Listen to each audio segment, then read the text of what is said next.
This hearing of the Subcommittee on Delivering on Government Efficiency will come to order. Welcome, everyone. Without objection, the chair may declare a recess at any time. Also, for today's hearing, Chairman Comer and Ranking Member Connolly will each be recognized for 1 minute after me and the Ranking Member provide our opening statements. I recognize myself for the purpose of making an opening statement. Good morning. Today, we begin the first hearing on the Oversight Subcommittee on DOGE. This committee will be laser focused on bringing full transparency to waste, fraud, and abuse within the federal government and presenting the plans to fix the tremendous problems we expose. We as a country are $36 trillion in debt. That is such a stunning amount of money. It's absolutely staggering to even comprehend how we as a people, we as a country, found ourselves here. This is not a Democrat problem. This is not a Republican problem. This is an American problem. To make it clear for everyone, not only are we $36 trillion in debt, but the compounding interest on our debt is also growing out of control.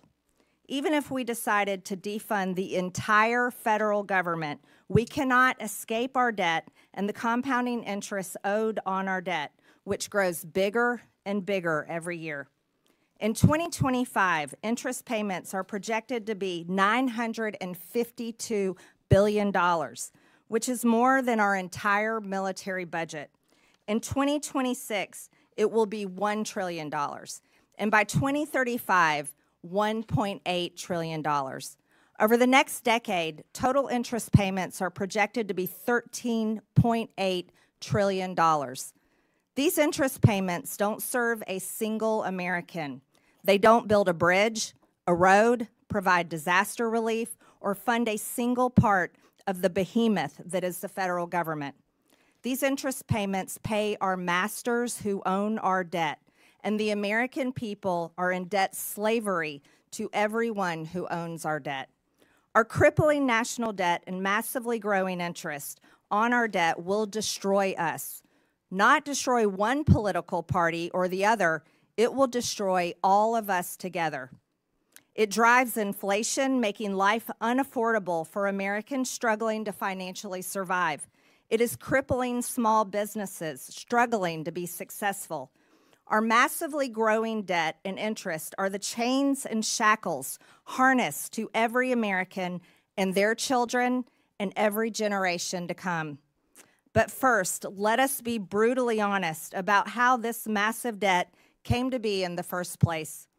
It came from Congress and from elected presidential administrations.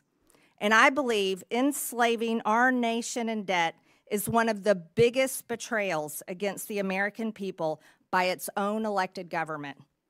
The American people's anger over this betrayal is what gave birth to the concept of DOGE, the Department of Government Efficiency. In fact, DOGE became a major part of President Trump's campaign and led to his overwhelming victory in November. Every day, Americans go to work. They run businesses. They have to earn their paycheck. No one guarantees it. And if they don't do a good job, they get fired. They also have to pay their bills, credit card debts, balance their checkbooks, and scrap and save every penny they can in order to plan for that rainy day and hopefully retirement one day. Private businesses only survive on hard-earned income by serving their customers so well that their customers pay them for the services and products they consume. If that business fails, its employees lose their jobs and paychecks, and the owners lose their business and everything they risked along with it. Many go bankrupt in this process and lose everything. No one bails them out. They only survive by excellent customer service and smart financial management. This is the real world that most Americans live, work, and survive in every day. This is the pursuit of happiness, and this is how you pursue the American dream. However, the federal government, government employees, and unelected bureaucrats do not live by the same rules as the great American people and private businesses. The federal government's income is the American people's hard-earned tax dollars, their literal blood, sweat, and tears. And taxes are collected by law at gunpoint. Don't pay your taxes and you go to jail. The federal government does not have to provide excellent customer service to earn its income. It takes your money whether you like it or not. And federal employees receive their paycheck no matter what. Whether veterans receive their benefits or not, whether your mail shows up or not, and whether your tax dollars are used to help Americans in need or are sent to foreign countries, for foreign people, for foreign causes. No matter how bad the federal government fails the American people, it still takes your money. It still pays its own federal employees, and it never, ever goes out of business. There are no consequences for bad customer service, total failure, and for enslaving the American people against their will in the ever-growing and future all-consuming national debt. Congress has a dismal approval rating that ranges between 12 and 20%.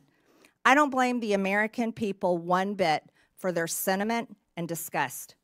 The American people will be watching this committee and how we tackle one of the biggest problems of our time. While we are a committee made up of the opposite far-reaching corners of Congress, we were each elected to serve and represent the American people and how their hard-earned tax dollars are spent. We as Republicans and Democrats can still hold tightly to our beliefs, but we are going to have to let go of funding them in order to save our sinking ship. This is not a time for political theater and partisan attacks. The American people are watching. The legislative branch can't sit on the sidelines. In this subcommittee, we will fight the war on waste shoulder to shoulder with President Trump, Elon Musk, and the DOGE team. This week, we turn our attention to improper payments by the federal government, including in Medicaid and Medicare. I'm looking forward to what we find out and how to solve this crisis. I now yield to the ranking member, Ms. Stansbury, for her opening statement. All right. Well, good morning, everyone. Thank you, Madam Chair, and welcome to the very first subcommittee on government efficiency. As was said, this committee is tasked under the Oversight Committee with ensuring that the government and the vital services that it provides, from healthcare to national security, actually work for the American people. And this is certainly a topic that we have worked on for many, many years here in the Oversight Committee, in which I personally have worked on as a former civil servant who worked at the Office of Management and Budget. And in fact, for anyone who has ever worked on these issues, you know that there is ample ground for bipartisan work to make the government work better for the American people and to ensure that it operates in a more efficient manner. And in fact, all of us here on the Democratic side are ready to roll up our sleeves and to get to work. And just last week, I had the opportunity to sit down with the chairwoman and to discuss these very issues and opportunities to work across the aisle. And like the chairwoman who shared some of her background with me, I grew up in a working family. I grew up working for small mom and pop family businesses and understand the necessity of balancing the books, making sure we can deliver, and fiscal responsibility. And that's why today's hearing is focused on making sure that the federal government is doing what it's supposed to and digging into the more than $236 billion in improper payments that we see going out the door every single year. And we need to get to the bottom of that. And we need to make sure that we're putting into place rigorous oversight and controls to prevent fraud and abuse, and of course, to go after bad actors. And that is why myself and the Oversight Ranking Member Connolly and other Democratic members of the committee sent a set of bipartisan ideas that we'd like to work on together that would root out waste, fraud, and abuse and modernize and streamline how our agencies deliver vital programs for the American people. These are programs that are important for our seniors and our families and healthcare and the education system, and we need bipartisan solutions to get across the finish line. And we've been trying over the last several years to get these ideas out of this committee, but unfortunately, the committee's priorities have been elsewhere under the current majority. So I hope we can fix that this Congress. But we can't just sit here today and pretend like everything is normal and that this is just another hearing on government efficiency. I mean, all you have to do is look across this room and see that it is not a normal hearing. Because while we're sitting here, Donald Trump and Elon Musk are recklessly and illegally dismantling the federal government, shuttering federal agencies, firing federal workers, withholding funds vital to the safety and well-being of our communities, and hacking our sensitive data systems. In fact, while we were here discussing government waste on the House floor yesterday, Elon Musk was standing behind the Resolute desk in the Oval Office with the president, and the administration was making emergency court appeals to try to unlock his team's access to the Treasury payment system, which they claim they are using to study improper payments, which is the topic of this hearing. But here's the thing. The Treasury payment system, which includes Social Security information and bank accounts for millions of Americans and data that's critical to national security and the operation of the U.S. government, and payments that go out the door annually equal to almost a fifth of the U.S. economy, is not where the payment decisions are made, because that happens inside the agencies that are currently being dismantled. And the people who actually investigate waste, fraud, and abuse at these agencies are the inspector generals, who Donald Trump fired his first week in office in a midnight massacre. So we have to ask ourselves, what is really going on here? Why did Republicans block Elon Musk from appearing before this very committee last week? Why is the administration so eager to allow Elon Musk and his hackers to have access to proprietary and private information in the Treasury payment systems? Why are our colleagues across the aisle shielding them as they are clearly breaking the law? And why is the vice president trying to rewrite the U.S. Constitution by tweet and undermine the judiciary? So obviously, we're in the Oversight Committee and we have a lot of questions, and so do the American people, especially while our colleagues across the aisle are trying to scoop up the savings from the dismantling of these agencies to pay for the largest permanent tax break in American history for billionaires and the folks that they're helping on their side of the aisle. So let me close by saying this directly to Mr. Elon Musk. We are well aware that you are eager to engage with members of Congress on social media, but we're not here to play. If you have serious desire to engage in democracy and transparency, we welcome you to the Oversight Committee. Come and testify in front of the American people under oath, because we want to know what you're up to. So if you're interested in talking to us, then please join us here in the People's House in the House of Representatives. And with that, I yield back. The gentlelady yields. President Trump signed an executive order on his first day in office called Establishing and Implementing the President's Department of Government Efficiency. The EO simply renamed an office in the White House that was actually established by President Obama in 2014 called the U.S. Digital Service. President Trump can have Elon Musk into his Oval Office anytime he likes. I now recognize the chairman of the Oversight Committee, Chairman James Comer. Well, thank you, Chairwoman Green, for holding today's hearing to launch a war on waste. President Trump won an electoral landslide with a clear mandate from the American people to eliminate Washington waste and stop the theft of American tax dollars. And he is delivering on his promise. President Trump has empowered Elon Musk and DOGE to conduct a government-wide audit to identify solutions to curb waste and protect tax dollars. That's exactly what the mission of this committee is supposed to be, and I'm glad that my colleagues on the other side of the aisle have found a newfound interest in waste, fraud, and abuse. With a staggering $37 trillion in national debt, we have no time to lose. A key place to start is improper payments.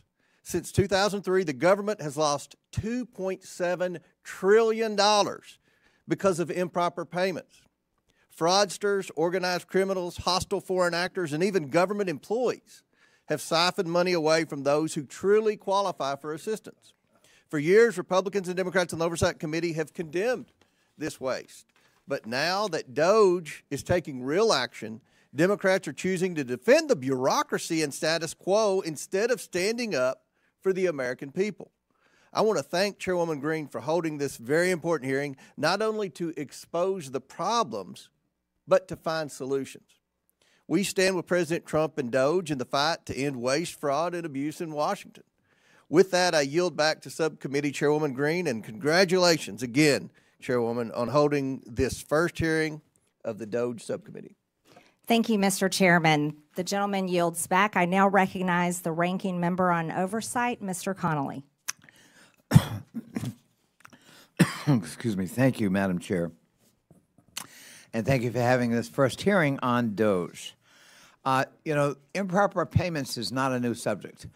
I remember joining Steve Lynch and then Todd Platts, Republican member from Pennsylvania, in my freshman year, talking about improper payments. At that time, improper payments were in the range of $35 billion a year. They're now in the range of $280 billion a year. And times 10, we could cut almost $3 trillion from the debt if we addressed improper payments in a deliberative way, which GAO has called for in the high-risk category for years. We can also, secondly, enforce the tax code. It's estimated that at least $500 billion a year is left on the table uncollected but owed because of lack of resources in the IRS. Again, times 10 is $5 trillion over a decade.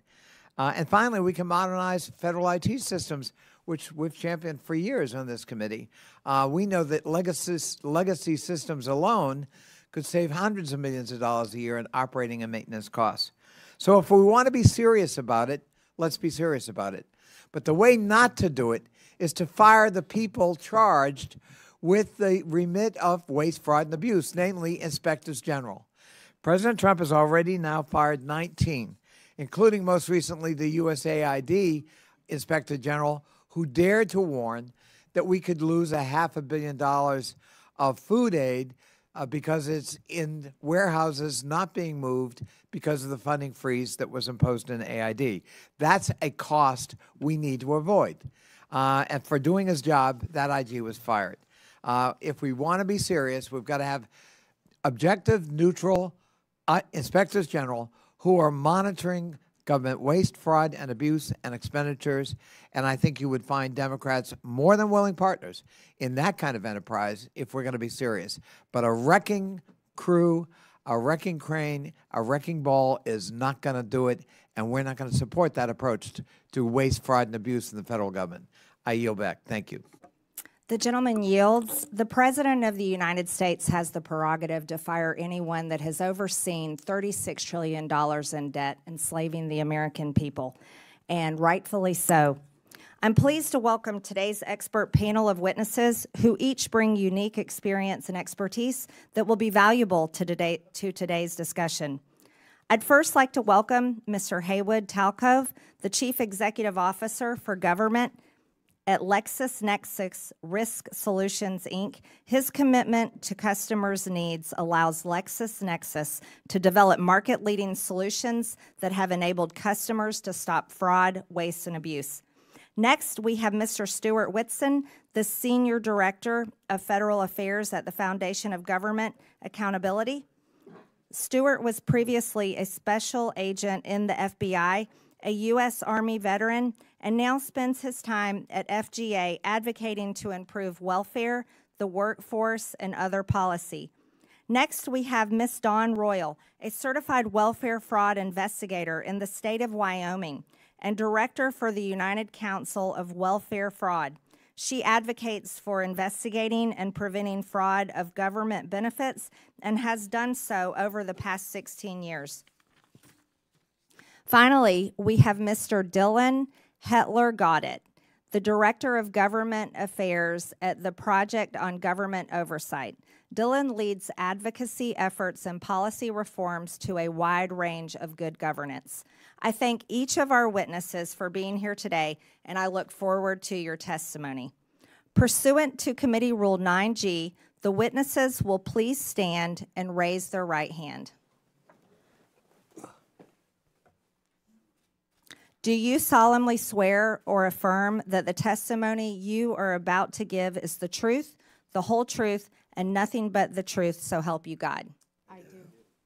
Let the record show that the witnesses answered in the affirmative. Thank you. You may take a seat. We appreciate you being here today and look forward to your testimony. Let me remind the witnesses that we have read your written statement and it will appear in full in the hearing record. Please limit your oral statement to 5 minutes. As a reminder, please press the button on the microphone in front of you so that it is on and the members can hear you. When you begin to speak, the light in front of you will turn green. After 4 minutes, the light will turn yellow. When the red light comes on, your 5 minutes have expired, and we would ask that you please wrap up. I now recognize Mr. Talcove for his opening statement. Chairwoman Green, Ranking Member Stansberry, and distinguished members of the committee, for over a decade, a silent war has been waged against American taxpayers, not with bombs or guns, but with data and technology. Outdated government systems permit criminals to access unlimited sums of money. During the pandemic, they stole $1 trillion. 70% of those dollars went overseas. Shockingly, it's just not criminals exploiting the system. It's the flawed system itself acting as the accomplice. If left unchecked, the U.S. government will continue to lead the world in funding cyber criminals. This is a data and technology problem, and it demands a data-driven response. Criminal syndicates have turned benefit programs into their personal ATM machines, exploiting those in need who wait months for benefits that may never come. These ruthless crooks use our money to fund child trafficking, disperse drugs in our communities, and terrorism. For years, criminal networks have stolen personal information from the public and private sector. They exploit real identities to manipulate antiquated government systems, siphoning off billions in taxpayers' hard-earned money. We continue to pay benefits to deceased and incarcerated individuals, direct money to bad actors flagged on the do not pay list, and overlook duplicate Social Security numbers by not following best practices. During the pandemic, a simple cross-check of PPP loan recipients against IRS records would have exposed massive fraud and prevented payments to transnational criminals who sold their quote-unquote sauce on the dark web. To stop this, we must reclaim control of our systems, not just from the criminal syndicates, but the flawed systems enabling them. Smarter technology, data, and identity verification are not optional. They are necessities to protect taxpayers and ensure aid reaches those who truly need it. Now, the use of AI is fundamentally changing society, but in the hands of criminals, it has become a weapon. Lawbreakers are now using it to supercharge their war on taxpayers. They use AI to create fake identity documents that pass biometric verifications. Bots flood portals with thousands of fraudulent claims per second, and deep fakes that mimic real applicants bypass the outdated NIST 863 standards from 2017. Honest and deserving people seeking access to government benefits suffer through endless application forms that are nearly impossible to navigate. But criminals from Russia, China, and Romania gain access with ease. The private sector has fraud rates below 3%. Meanwhile, the public sector operates at a 20% fraud rate. The solution is clear. It's already used every day to protect consumers. You seamlessly interact with your bank through an app that verifies your identity in milliseconds. There's no excuse for the government to lag if we do the following.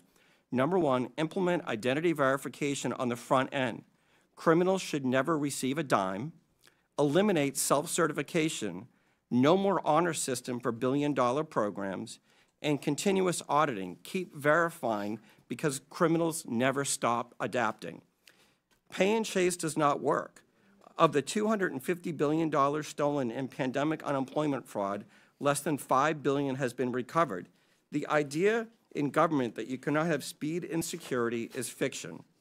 I urge Congress to consider making the following legislative changes. Number one, update the 1974 Privacy Act to allow for data sharing and matching. Number two, fund a budget for fraud prevention in each appropriation bill. The USDA spends 1/20th of 1% on fraud prevention. Mandate that individuals caught stealing from entitlement programs pay hefty fines and are removed from the program permanently. And finally, eliminate broad-based categorical eligibility. This committee has a choice: continue losing this war against criminal cartels and nation states, or fight back and save $1 trillion annually. Fraud prevention is not benefit prevention. It's the key to ensuring that every dollar reaches those who truly need it. Hardworking Americans rely on these programs not just to survive, but to build better lives for their families. When criminals exploit the system, they just don't steal money, they steal opportunities. Stopping fraud isn't about denying benefits, it's about protecting them. This crime has two victims. The first are the taxpayers, and the second are those seeking benefits. The fraudsters, cartels, and criminal syndicates are watching this hearing, I'm sure of it. It's time to show them that America will not fund its own destruction. Thank you, and I look forward to your questions. Thank you, Mr. Talcove. I now recognize Ms. Royal for her opening statement. Good morning, Chairwoman Green, Ranking Member Stansberry, and committee members. My name is Dawn Royal. I'm a certified welfare fraud investigator, two-term past president, and a current director of the United Council on Welfare Fraud. The United Council on Welfare Fraud is a national professional organization dedicated to protecting the integrity in our nation's public assistance programs. We are the only national organization singularly focused on the detection, prevention, and prosecution of welfare fraud. For too long, agency bureaucrats have pitted citizens' access to welfare programs against the integrity of those programs. Access versus integrity should never be an either-or dichotomy. We can all agree that access to public assistance is crucial. America's citizens should not be hungry or deprived of medical care because of their inability to pay. However, making sure vulnerable citizens have access to these welfare programs should not mean that we simply turn a blind eye to integrity.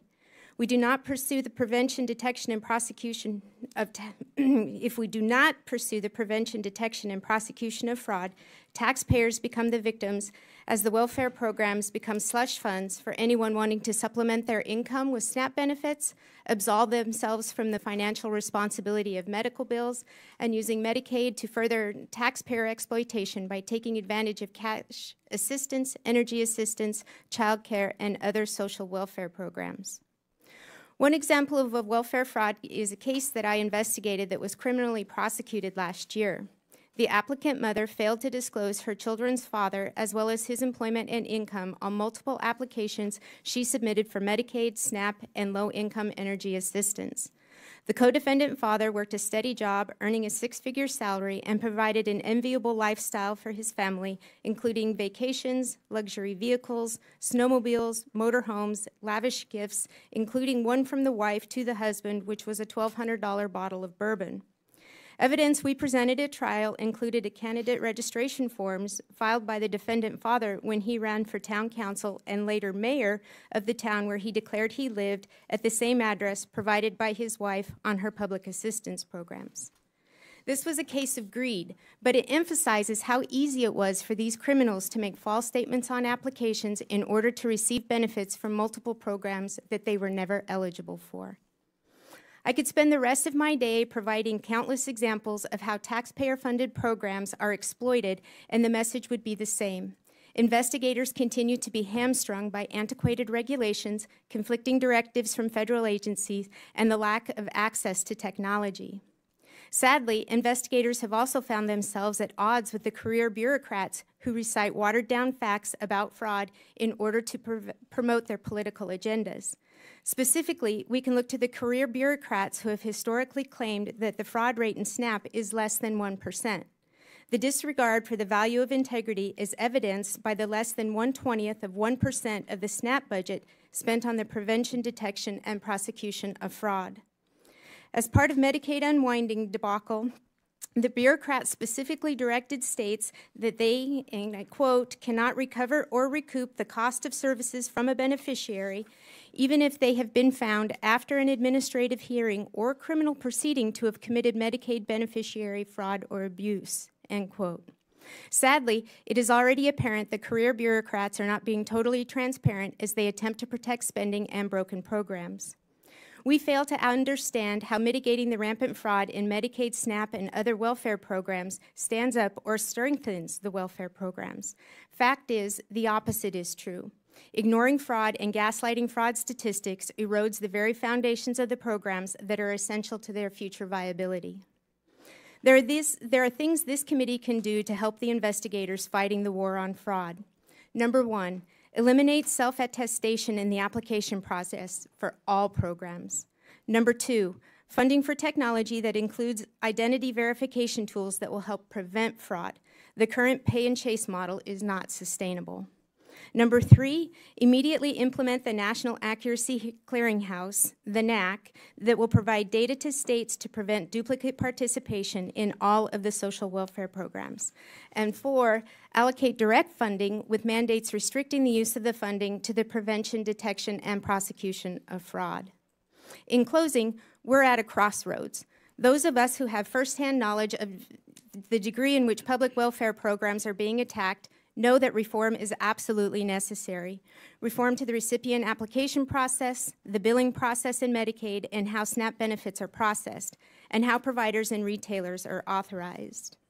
We thank you for the opportunity for UCOF to participate in this hearing. We feel that the investigators who are on the front lines fighting the daily battle against the war on fraud need to be at the table and participating in the development of action plans that will make a difference in protecting the programs and defending the taxpayers.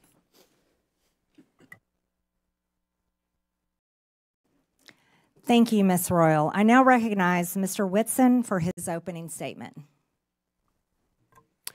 Chairwoman Green, Ranking Member Stansbury, members of the subcommittee, thank you for the opportunity to testify today. On the campaign trail, President Trump promised to take on the bloated bureaucracy in D.C., rebuild trust in the DOJ and the FBI, crack down on waste, fraud, and abuse, and restore common sense. And on day one, he started delivering on those promises with a wave of executive orders and the official launch of DOGE, which he, of course, tasked Elon Musk to lead.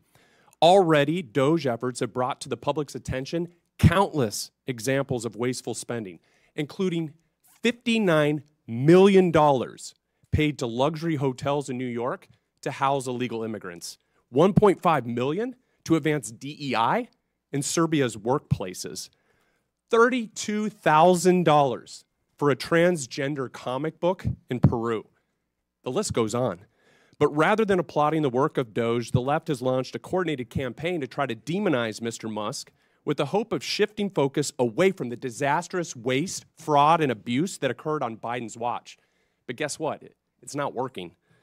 Because no matter what political party people hail from, the vast majority of Americans agree that $10 million worth of food funneled to Al-Qaeda was probably not the best use of taxpayer money. But there's another source, a key source of wasteful spending that DOGE and the subcommittee should set their sights on next, and that's Medicaid waste and fraud. While initially meant as a program for the truly needy, Medicaid has bloated into a massive welfare program for millions of able-bodied adults lured into the trap of government dependency. And as Medicaid has grown, so too has mismanagement. Today, more than $1 in $5 spent on Medicaid is improper. In Medicaid alone, fraud and mismanagement is on track to cost U.S. taxpayers, get this, more than $1 trillion over the next 10 years. When it comes to the problem of improper payments, the Medicaid program is the biggest culprit, encompassing nearly 1/3 of all federal improper payments. And more than 80% of Medicaid improper payments are due to one thing: eligibility errors. If Congress wants to help President Trump address wasteful spending, then targeting eligibility errors in Medicaid should be one of your top priorities. Bottom line, to address this challenge, Congress can take 3 decisive actions. So first, Congress can strengthen the Medicaid program through legislative action.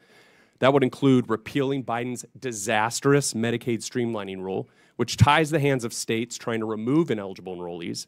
You can and should do this through reconciliation, and it will produce $164 billion in savings if you do. You can also strengthen verification requirements to ensure only eligible individuals receive benefits and ensure a nationwide NAC is implemented without delay. Second thing Congress can do is help President Trump's DOGE effort by ensuring that entrenched partisan bureaucrats don't stand in the way of reform. So Musk and his DOGE team have already found hundreds of billions of dollars funneled into wasteful, fraudulent, and flat-out insane projects. But they've only scratched the surface. If this much fraud has been exposed in just a few weeks, imagine what else is buried under layers of red tape and government excuses. But guess what? All of these insane projects have one thing in common. They were all approved and funded by unelected bureaucrats. And these and other entrenched bureaucrats are already pledging to fight against President Trump's efforts to improve government accountability and efficiency. Personnel is policy. And without competent staff to faithfully execute the president's agenda, the DOGE project will fail. And this is where Congress can help.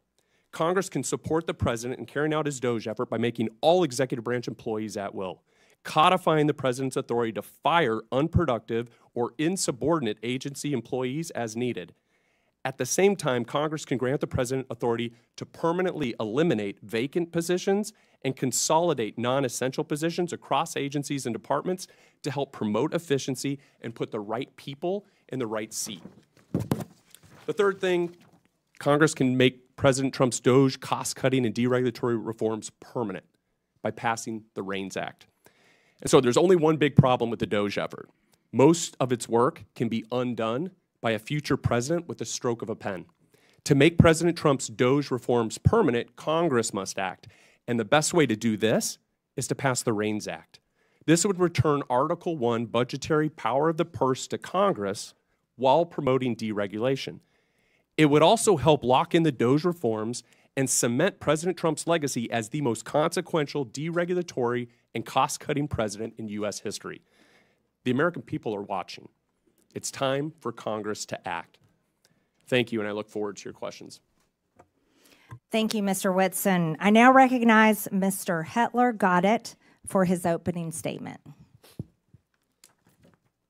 Thank you, Chairwoman Green, Ranking Member Stansberry, and members of the subcommittee. My name is Dylan Hetler Goddett, and I am the Director of Government Affairs at the Project on Government Oversight, or POGO. I appreciate the opportunity to be with you here today to talk about the critical issue of bringing more accountability and transparency to federal spending, including rooting out waste, fraud, and abuse. Since our founding in 1981, POGO has been focused on promoting more accountability and rooting out wasteful spending and promoting efficiency, especially at the Department of Defense. We have a long and well-established track record on these issues, and we take a back when it comes to promoting a better and more effective government, which necessarily includes a federal government that is a good and responsible steward of taxpayer dollars. Let's take a moment to pause here to talk a little bit about terms that we're going to hear a lot today and the difference between them. Waste is different from fraud. Fraud is different from abuse, and abuse is different from both. When we talk about improper payments, they are a subset of those other three categories. But that doesn't tell us the whole picture either. Sometimes improper payments are a function of bad record keeping. Sometimes they are a function of outdated information technology systems. Sometimes they come about through human error, and sometimes they come about through negligence. There are a variety of reasons why improper payments happen. It just simply is not the case that improper payments are only a function of bad people doing bad things with bad intent.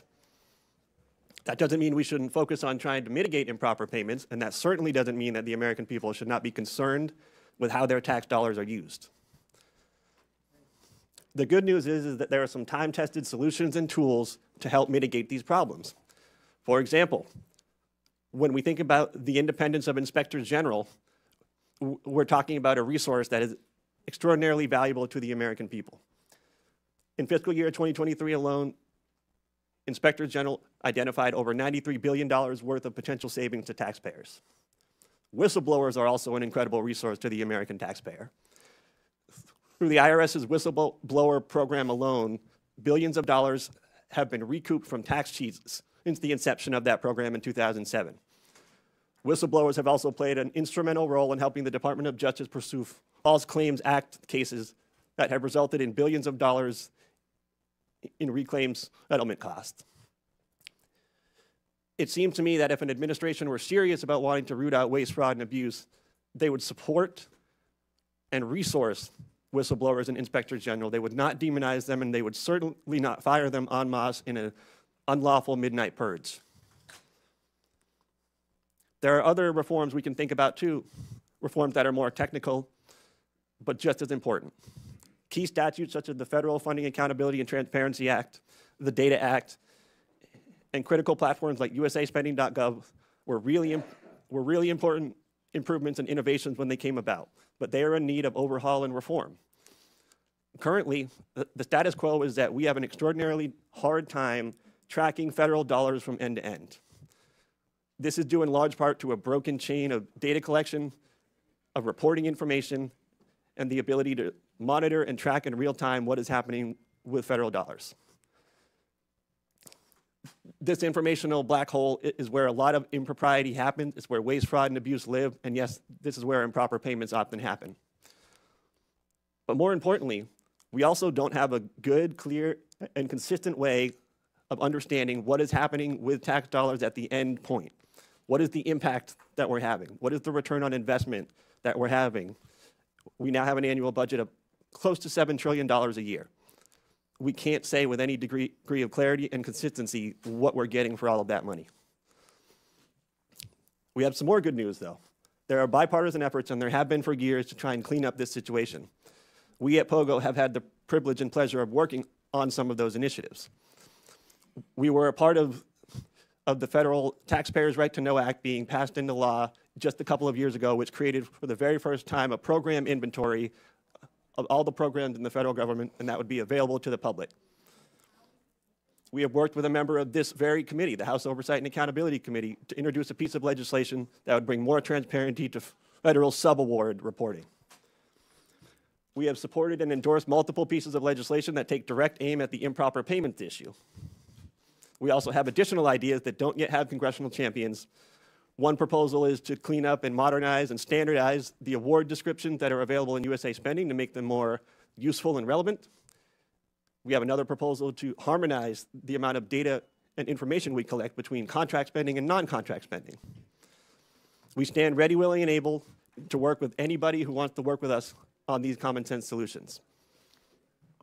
Lastly, I want to put in a quick word for Congress. Yeah. And specifically, I want to the gentleman's time has expired. Apologies. Yes. I can't see the flashing light. That's okay. Thank you, Mr. Hetler. Got it. We appreciate your testimony. I now recognize myself for 5 minutes of questions. I'd like to thank our witnesses today for your testimonies and the suggestions that you have brought before this committee. I'd also like to thank Chairman Comer for this opportunity to chair the Historic Oversight Subcommittee on DOGE. Americans are shocked to learn that $2.7 trillion of their hard-earned tax dollars have been stolen or wasted in improper payments since 2003. You see, in the private sector, companies can't continue to run if they keep employees that allow waste and abuse with their resources. But that has continued for decades here in the federal government. Mr. Talcove, do private sector companies have a lower rate of improper payments than the federal government? Yes, the fraud rate that the criminals are taking advantage of in the public sector is around 20%. In the private sector, it's around 3%, and it's really because the tools that are used in the private sector aren't used in the public sector. Front-end identity verification, self-certification, and then finally making sure that individuals are who they say they are. If we start using these tools, you will see the fraud rate go down dramatically, because for the most part, this fraud isn't taking place by real individuals. It's individuals whose identities have been stolen on the dark web. They use that information pretending to be somebody else, and because of the antiquated systems, processes, and technologies in place in government programs, they're able to steal at scale. Right. So, Mr. Talcove, we would say that private companies that pretty much have to exist on a 20% profit rate, they're not allowed. They can't continue to be successful if they were to allow their customers' data to be stolen like that and used by criminals. However, the federal government, who can continue printing checks and continue in operation, never fixes its problems because it can't be forced to go out of business. Would you agree with that? Yes or no? Yes. One of the things I noticed during COVID was the criminals learned that government was the mark because it never runs out of money. And they focus on it at scale, and then the likelihood of getting caught is virtually zero. I think it's outrageous for Americans to know that their identity can be stolen and then used for child trafficking, drug trafficking, and terrorism, like you stated in your opening statement. Ms. Royal, your testimony states that many programs operate under essentially an honor system in which applicants need not verify their identity, income, residency, or other key eligibility factors. You call this a trust everyone instead of a trust by verify approach. Does this mean the federal government in some states are giving out billions of dollars to individuals without verifying who they are or whether they meet program eligibility requirements? Yes, ma'am, that's correct. That's outrageous. Do states have enough incentive to prevent fraud and to recover improper payments? No, and in fact, states are hesitant to spend their state dollars to protect federal dollars. Would greater investment in program integrity efforts yield a positive return for taxpayers? Yes, it could easily be self-funding. Amazing. Mr. Whitson, your testimony states that both the Biden and Obama administrations issued rules and guidance that made it harder for states to verify eligibility for Medicaid. You say that repealing Biden's Medicaid streamlining rule would save $164 billion over 10 years because the rule restricts eligibility verification that states can perform. Can you explain why this rule is so costly? Yeah, so the rule does a number of things, but for instance, it prohibits states from verifying eligibility more than once a year. So for non-disabled folks to just go in and look and say, hey, are you still eligible for the program? It says you are forbidden from doing that any more often than once a year. And so obviously people's lives change, and so they may become ineligible, and so it's designed to keep them on the program. Another thing, it prohibits in-person or phone interviews to verify their identity. So people apply for it, and then the person on the other end says, well, I just want to call and make sure this is a real person, not someone in another country or whatever. The rule prohibits that. And so there's a number of other provisions. It also opens a lengthy reconsideration periods, and this is where illegal immigrants are able to obtain the benefits. And so basically it says once you get these benefits, you can't interfere with it for a 90-day period or longer. And so there's a number of horrible things. So we can't verify if someone is illegal or legal receiving benefits. Just to correct that, yes or no? You have to wait a state has to wait at least 90 days. And actually what we're seeing is it's led some states to wait as long as 13 years. And so on the part. Unbelievable. My time has expired. Thank you very much. I now recognize Mr. Lynch from Massachusetts for 5 minutes. Thank you very much, Madam Chair. First of all, let me congratulate you and also Ms. Stansbury on your new positions. And I want to thank the witnesses for your testimony. We've already heard some good ideas about how to work together. And Mr. Hetler-Gaudette, I, for one, would be most open to working with POGO and trying to work on some of the legislative ideas that you have to actually get at some of this waste, fraud, and abuse. Since this is my first opportunity to speak in this new subcommittee as the representative for the 8th Congressional District in Massachusetts, I want to first of all make clear that my primary purpose in seeking appointment to this subcommittee is for the singular and sacred purpose to defend our democracy, which I believe is under attack in this country, and to uphold my oath to support and defend the Constitution against those who might secretly or openly seek its destruction. Make no mistake, this is a moment for representative democracy. This is a test of our resolve.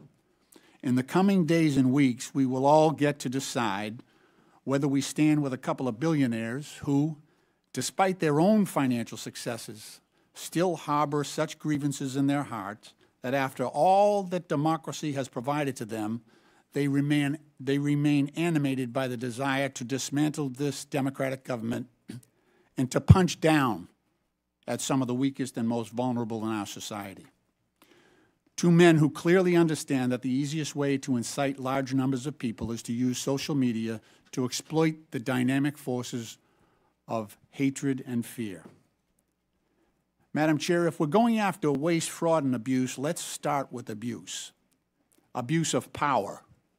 As of yesterday, there were 55 lawsuits under consideration by the federal courts across our nation as a result of Elon Musk's and President Trump's unlawful acts. Many of those lawsuits have already been sustained by the federal district courts and orders have been rendered to undo those unlawful acts. But this is just the beginning, and Congress has an important role to play, and I, for one, look forward to that opportunity. This is a moment of great consequence for our country and for our democracy, and I remain grateful to the good people of the 8th Congressional District of Massachusetts who sent me here. Mr. Hetler-Gaudette, again, happy to join you on some of your efforts.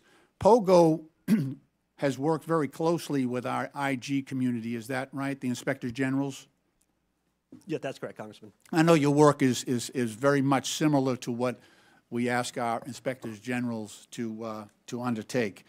I want to ask you, what do you think? So in the most recent report from the Inspector Generals, and this is the Council of the Inspector Generals, a nonpartisan group on integrity and efficiency in government, they identified more than $93 billion in potential savings. So the first thing that President Trump did coming into office was to fire 17 agency inspectors general. What can you tell us from POGO's standpoint? What does that do to our ability to identify and root out waste, fraud, and abuse? Thank you, Congressman. I would say, to put it simply, it completely undermines our ability to root out waste, fraud, and abuse. Inspector General exists for essentially one purpose, and they were originally created in the immediate aftermath of Watergate, and I think you all probably do not need me to give you a history lesson at all on what happened in the Watergate era. There's a reason they were created at that time, because there was a lot of waste, fraud, and abuse happening, and there were not cops on the beat that were internal, that were independent, that were situated in agencies to be able to find these things and expose them and do something about them. That's what Inspector General exists to do. So it's completely anathema to, I'd say anathema to any stated mission to find cost savings and to root out waste, fraud, and abuse, to fire Inspector General and to undermine them. It makes no sense. Those two things do not add up. Thank you very much. The firings that occurred when President Trump came to office included the Special Inspector General for Afghan Reconstruction, Mr. Sopko. I actually did over 20 trips to Afghanistan working with him. He actually uncovered $4 billion in savings in rooting out American taxpayer waste being conducted in Afghanistan. The IG at the Department of Defense, the agency— The gentleman's time has expired. Okay. Thank you, Madam Chair. I yield back. Thank you. Okay. Appreciate Thank you. that. Thank you. I now recognize the gentleman from Texas, Mr. Cloud. Thank you, Madam Chair.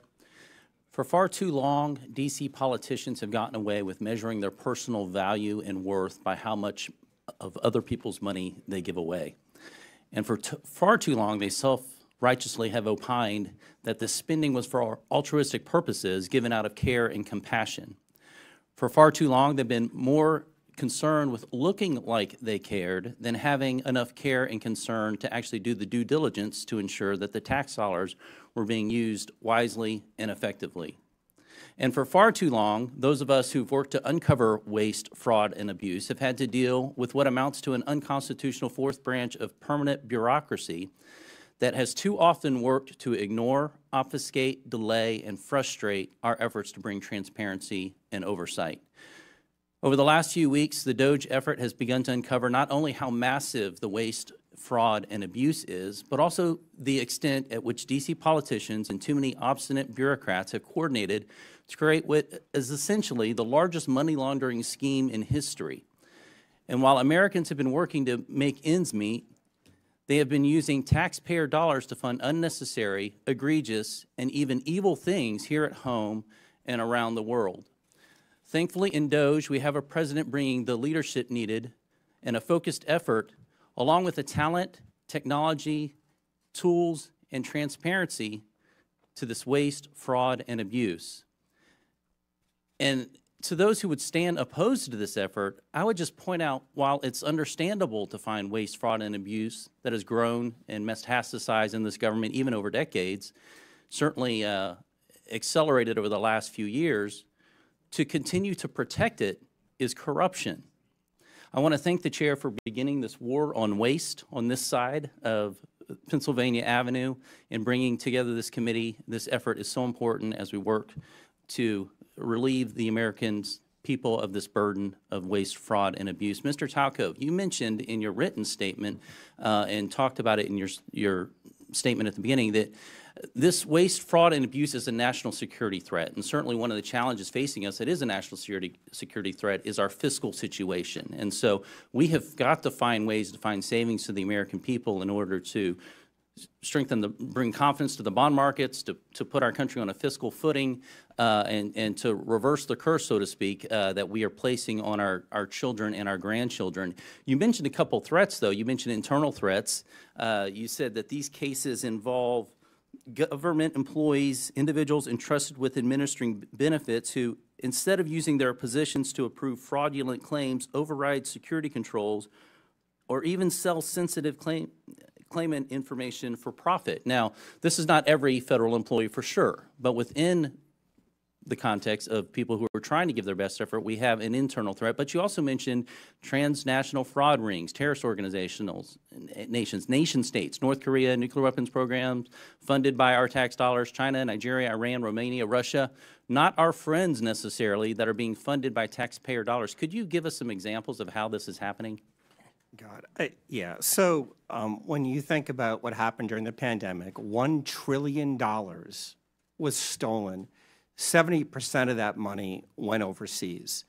And I can give you some examples. In a Western state, they had more people applying for unemployment insurance benefits than they had individuals over 18. The people that were stealing the money from Romania were using it to facilitate other fraud schemes that include fentanyl, that include doing things to impact our democracy. On the insider threat, right, the first thing you have to say, and my dad was a public servant, is 99% of people that work in the public sector are honest, hardworking individuals. But there are some, and what you need is data and technology to root that out. There were examples during the pandemic. There were some examples even of last week where people got into the Medicaid system in a Western state and stole $50 million in less than 4 months.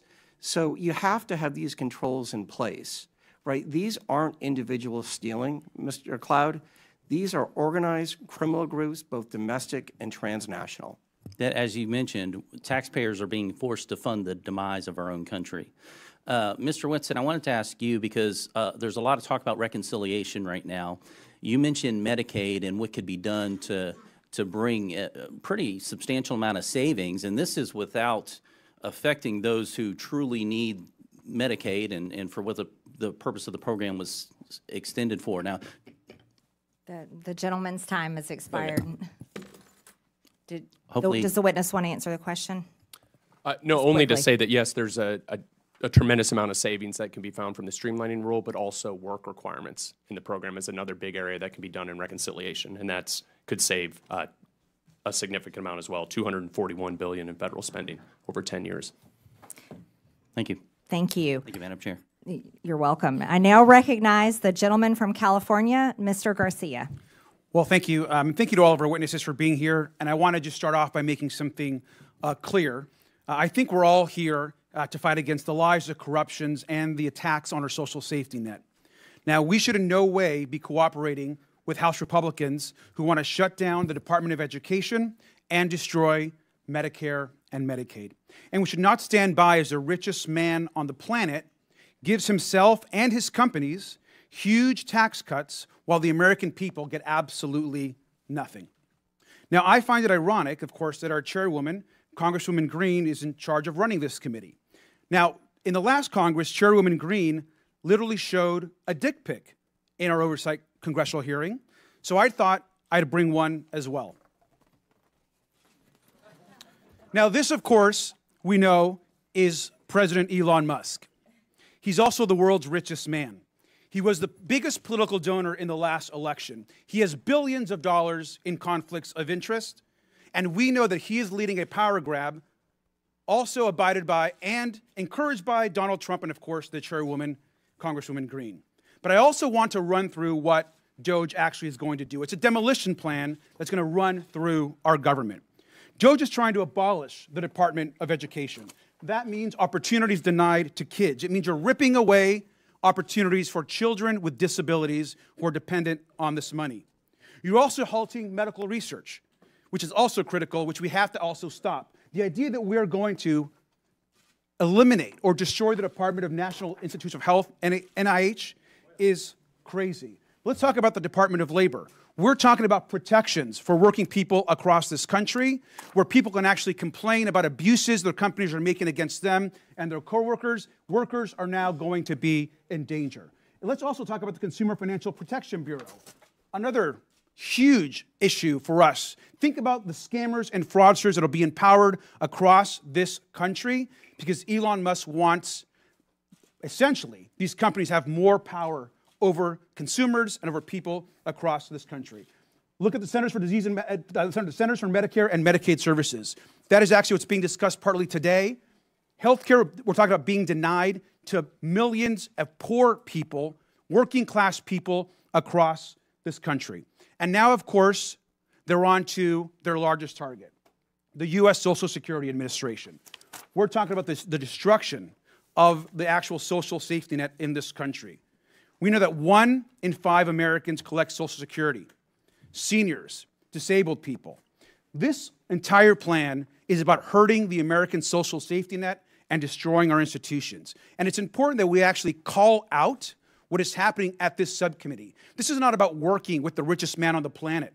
This is actually about empowering. This committee wants to empower the richest person in the world to hurt people so they can take all of this money that they so-called want to save and then give it to themselves, their companies, and their billionaire friends.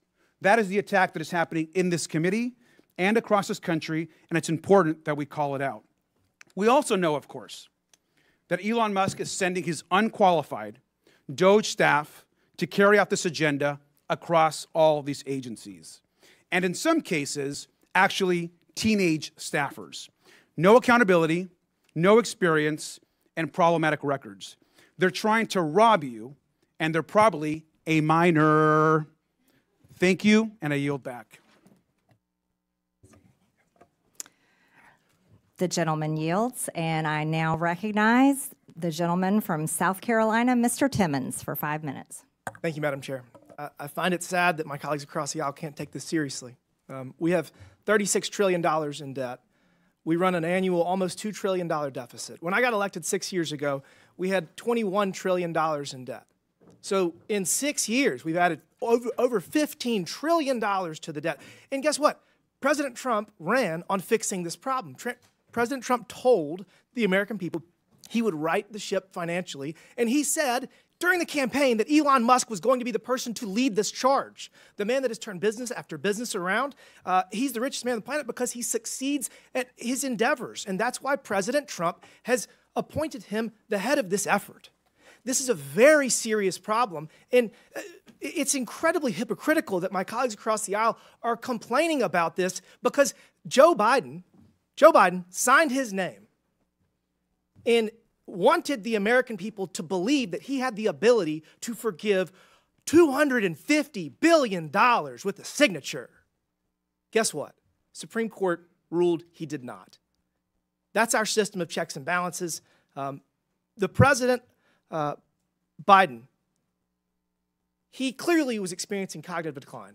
He didn't even have the ability to be charged with a crime as determined by his own Department of Justice. But he signs his name and he thinks it gives $250 billion away, redistributes taxpayer dollars. It's just crazy that we can't come together to address the greatest national security threat facing this country, our debt. Now to the task at hand, Medicaid fraud. Mr. Talcove, if we implement enhanced identity verification and enhanced income verification, what will happen? How much money will we save? You'll save hundreds of billions of dollars. Identity verification, elimination of self-certification, and monitoring beneficiaries will prevent these transnational criminal groups from accessing those systems at scale so legitimate people who need the benefits can get them in a timely fashion. So we're going to get actual benefits to people, to American citizens that are in need faster, because if you do it electronically through web-based, like they did in Missouri, where the pilot program saved almost 20% of Medicaid dollars. So all we have to do is adopt what has already been proven in Missouri, and we'll save 20%. To the people out there listening, we spend almost $900 billion every year on Medicaid. And if 20% of that is saved, that's almost $200 billion. We got a $1.8 trillion annual deficit. We just knocked off $200 billion. Let's keep this train going. The fact that the Democrats are filing lawsuit after lawsuit to impede the efforts of President Trump to right our fiscal ship is unforgivable. It's unforgivable. Mr. Talcove, you talked about pandemic fraud. I have a bill that would cause the IRS to share data with the Small Business Administration and the FBI and the Department of Justice that would show that you were ineligible for PPP loans and you got them. So I think that would save probably $100 billion. Do you think that we should go back and take money away from people that fraudulently got COVID money? Yeah. During the pandemic, the PPP program was a virtual buffet for fraudsters, and it was because of that 1974 Privacy Act, where data sharing and matching is virtually impossible. Congress needs to change that. But we can do it retroactively. We can do it retroactively. We can find the people that stole this money, hold them accountable, probably get some of the money back. So I already have that bill filed. That bill, I think, would probably get $100 billion. So now we got enhanced identity verification, enhanced income verification that has been proven in Missouri. It does work. So I'm working on that bill. We're going to drop it soon. That's $200 billion. There's a competition in Congress. I think we should have a competition on this committee. I got $300 billion in savings proposed.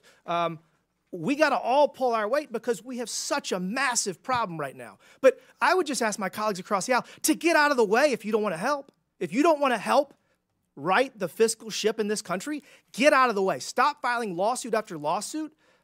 We do not have the financial ability to continue down this path, and we're going to save this country with or without you. You can kick and scream all the way, or you can get out of the way. I prefer the former. Thank you, Madam Chair. The gentleman yields. I now recognize the gentleman from Texas, Mr. Kassar. This subcommittee is supposedly about looking into waste, fraud, and abuse. So I'd like to start talking about independent inspector generals who are supposed to be looking into waste, fraud, and abuse. Mr. Talcove, do you know how many inspector generals at agencies that were investigating Elon Musk's companies have been fired by the Trump-Musk administration? No. It is 5. Ms. Royal, the Inspector General of the Department of Labor had 17 open investigations into Tesla and SpaceX. Do you know what the Trump-Musk administration did to that Inspector General? No. They fired him, and I think you all know. Mr. Whitson, the Inspector General of the Department of Transportation was investigating Tesla.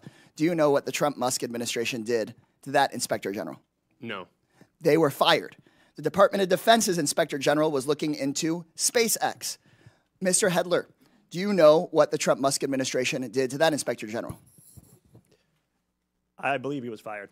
Thank you. I think everybody on the panel knows what the answer to these questions were. The U.S. Department of Agriculture Inspector General was investigating Musk's Neuralink. Mr. Talcove, now I'll ask you again under oath, do you know what Mr. Trump did to that Inspector General that was looking into one of Musk's companies? No. He was fired. The Inspector General at the EPA was repeatedly taking on Tesla. Mr. Hedler, since it seems that you're answering the questions that everyone knows the answer to, do you know what the Trump-Musk administration did to that Inspector General? I believe he was also fired. Also fired. At least 5 Inspector Generals that were looking into Elon Musk's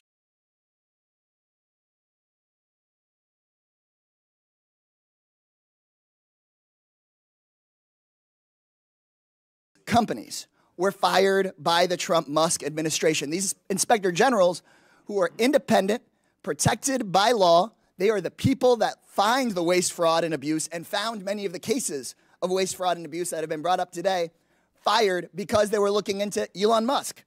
At the NLRB, the National Labor Relations Board, which is supposed to protect workers from getting their unions busted by folks like Elon Musk, made functionally broken by the so-called Department of Government Efficiency that really is the Department of Government Efficiency for Elon Musk, not for you. They are trying to shut down the Department of Education, the Department of Labor. You know what Elon Musk doesn't seem to be looking into? His own contracts. Again, I'll ask you, Mr. Talcove, do you know how much money a day Mr. Musk will receive from the federal government for his contracts?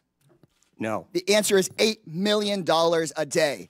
Just last year, Elon Musk was promised $3 billion from close to 100 contracts with the federal government. Ms. Royal, do you know how much the average person in this country who survives on Social Security, one of our seniors who's worked their entire life, about how much they have to survive on a day? I do not. $65 a day. We're not looking into Elon Musk's $8 million a day. This subcommittee, chaired by Marjorie Taylor Greene and the House Republicans, is looking into your grandmother's $65 a day. Let me be clear. I think we would all support taxpayer savings, look into money we might needlessly send to billionaires and big corporations, find taxpayer savings, and send it back to your hardworking family. But instead, what House Republicans and the Trump-Musk administration want to do is they want to look into your kids' lunch money, your kids' teacher's salary, into your grandparents' Social Security. They want to take that money and give it out in billionaire tax cuts, and they are talking about that in committee tomorrow, in Budget Committee tomorrow. They just released their plan. So let me be clear. When Republicans talk about government efficiency in this Congress, they're not looking into billionaires who don't pay their taxes. They're not looking into billionaires who get rich off of government contracts. They're not looking into Elon Musk firing watchdogs who are supposed to keep him accountable. They're looking at cutting your public schools. They're going straight for your Social Security. They're coming straight for cancer research. They're coming straight for the Department of Education. They're not looking at big tech. They're not looking at big pharma because those people fund their campaigns. If this committee were serious about rooting out waste from our federal government, then today's whole hearing would be about how Musk and Donald Trump are firing the independent watchdogs who've done this work for decades. Instead, my Republican colleagues' actual goal on this committee is to distract from Trump and from Musk's corrupt war on accountability. This will not be a subcommittee dedicated to making government efficient for everyday people. It's about helping Elon Musk and Donald Trump be as efficient as possible in robbing our government and handing out our government services to the rich. So this seems that this subcommittee is just going to be like the agency it's named after. The gentleman's a sham, time has expired. A total sham. The American people are $36 trillion in debt. It certainly seems reasonable that someone has been fired. I now recognize the gentleman from Tennessee. You're going to put us further in debt with your billionaire tax cuts. You're not recognized. Mr. Burchett, you're recognized for 5 minutes. Thank you, Chair Lady. The gravy train, for a lot of these folks, it's been on biscuit wheels, and it's about to run off the dadgum tracks, and it's about time. Could you imagine standing up here and defending waste, fraud, and abuse? But I think that's what we're seeing. When people squeal and don't ask questions, I think it shows the American public what the heck's going on. And that little gravy train is getting ready to run out. The spigot is getting ready to be turned off. Mr. Talcove, that's correct how you say your name, brother? Yes, sir. All right. How can the federal government improve identity verification for these entitlement programs? Yeah, it's doing what the private sector does every single day, whether you use your bank, you go to Amazon, using those tools.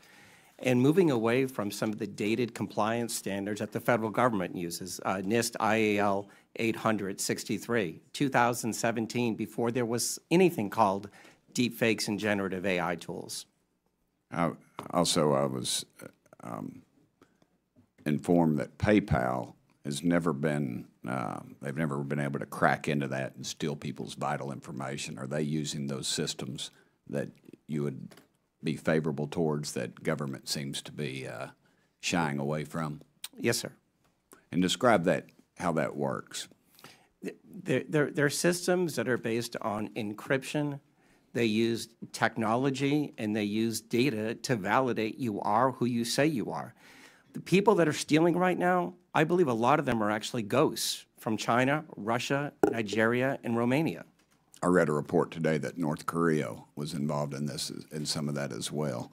They are. And those people are our enemies. Again, they'll hate us for free. We don't have to give them taxpayer money. And are there loopholes that can be closed to avoid these improper payments? And I wish you'd describe those to me. The biggest, most important thing, particularly in the benefit program space, is the use of self-certification. As Mr. Timmons noted, the state of Missouri is using a solution called Steady IQ to validate wages and wealth. You cannot allow individuals to provide the information based upon what they think. It has to be based on what you know, and that will stop the ghosts from using people's identities to steal money from U.S. taxpayers.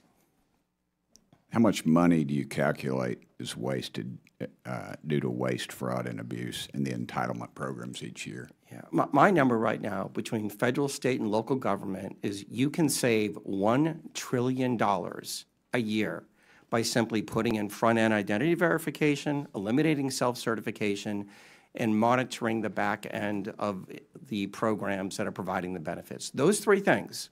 You said you could eliminate that, but are there others you feel like some more low-hanging fruit? I would start with those three things because they're simple. That'll take that 20% fraud rate that you're seeing in the public sector down below 5%. Chair Lady, I would suggest that we adopt Mr. Timmons' legislation and get that out of the committee as fast as possible. What actions also could Congress take to fix these problems quickly? Yeah, I think the first thing is updating and redoing the 1974 Privacy Act. That is virtually impossible to do data matching. It's very difficult to have data shared. And when you look back at the pandemic, data sharing and data matching would have stopped probably 50% of the $1 trillion that was stolen from taxpayers. Do any of y'all like to add anything to that? Congressman, I would just add that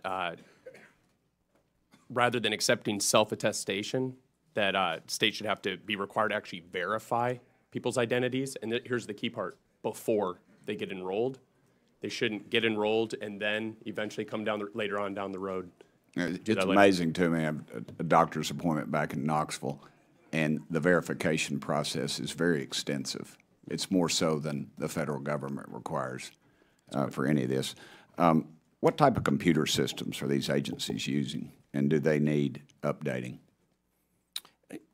They're using very dated technology, but they're also burdened. I look at the USDA, 6.2 million words in a 10,000-page document that shows how to implement the rules of the program.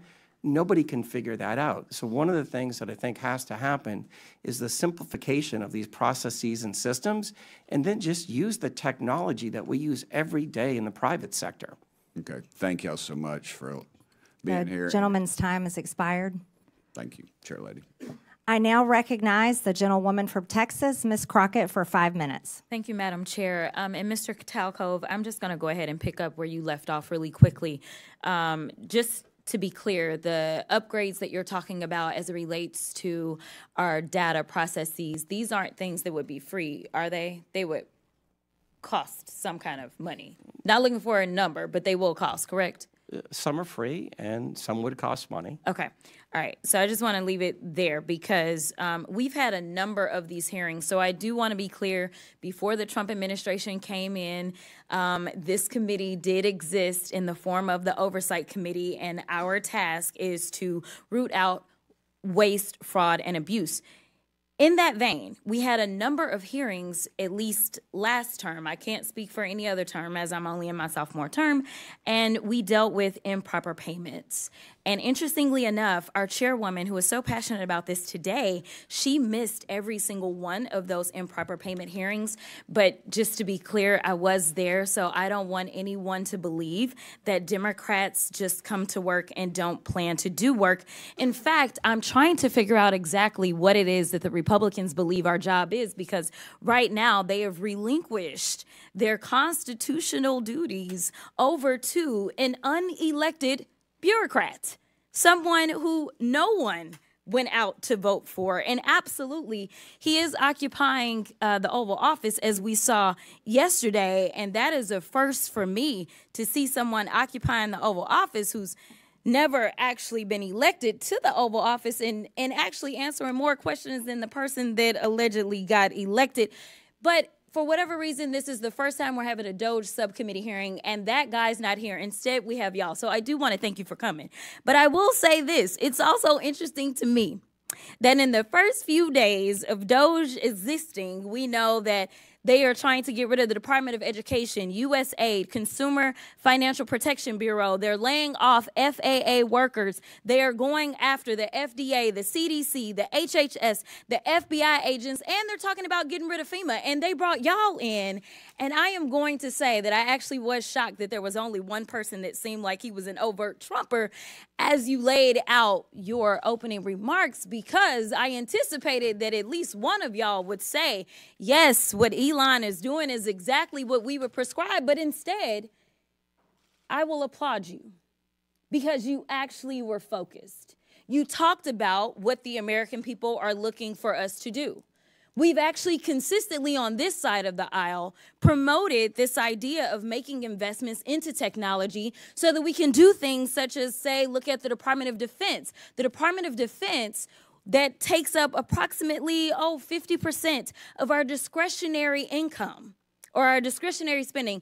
Approximately 50% goes to Department of Defense. Department of Defense has not been able to pass an audit in the last 6 audits, and we're not talking about pennies. I understand that we want everything to be perfect, and if we could get all waste, fraud, and abuse out, that would be fantastic. But let me talk about the big numbers.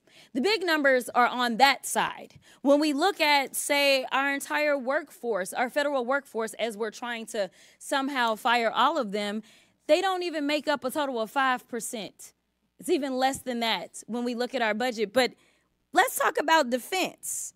That just happens to be the same side of the ledger that Mr. Musk gets the vast majority of his money from. In fact, at the same time that they were unlawfully, and we will stay in court, because on this side, we believe in law and order. We believe in, a number of us are actually lawyers, but nevertheless, we understand the Constitution. We believe in that as well. And so there's things such as, impoundment, right? Because as Mr. Whitson said, he said, we need to return the power of the purse to Congress. It never left. According to the Constitution, that's where it's at. Now, I know that people are confused right now because for whatever reason, we had a guy that went in, and you talk about people invading our data. Listen, people said that they were upset about TikTok, but I'm upset about the guy that runs Twitter, who for sure is doing nefarious things, because I don't understand, if you are trying to conduct audits and figure out where the waste, fraud, and abuse is, I don't know why you would go to some tech guy. In fact, it was only techies that were sitting there at inauguration. We didn't have auditors. I would welcome auditors to come in and do forensic audits. In fact, he sat there in the Oval Office yesterday and he admitted that he was lying, and he was using his propaganda machine to do it when he said that we sent millions of dollars to Gaza for condoms. That was a lie. So let me tell you something. The gentlelady's time has expired. It's time for the us gentlelady's to do time our has expired. And rein in this rogue actor known The gentlelady's as time has expired. I now recognize the gentleman from Missouri, Mr. Burleson. Thank you, Madam Chair. I just want to speak frankly at first to the American people. we're nearing $37 trillion in national debt. What does that mean? That means that each and every U.S. taxpayer owes over $323,000. Okay? What does that mean? That means when the EPIC, which is the Economic Policy Innovation Center, says we have 18 trillion left. That's it. 18 trillion left to take out, and we're spending $2 trillion in debt every year. Folks, we're at the precipice of a debt, like a debt cycle. We are literally at a point in which the dollar will be worth nothing. What does that mean? And we know Social Security goes bankrupt in 8 years, right? Medicare goes bankrupt in 10 years. And then 15 years from now, the dollar is completely devalued and worth nothing.